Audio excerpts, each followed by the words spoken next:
Attention to this announcement. This is not a simulation and this is not a test. The interstellar company J.C. Jensen issued a global alert regarding an outbreak of infected drones, categorized as Dronephobia. They spread rapidly throughout the world.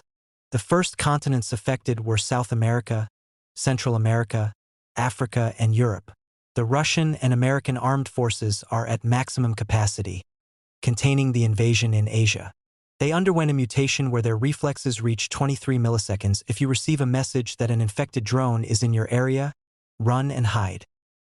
Their speeds reach an impressive 230 kilometers per hour. The UN has just declared a global lockdown. If you are outside, seek shelter within 2 minutes. Otherwise, you will become infected because the infection is being spread through the air. Don't listen to him. All the information is wrong. Come with US. You already belong to US, no matter what you are. You are ours. Look at US. Look at US. Look at US.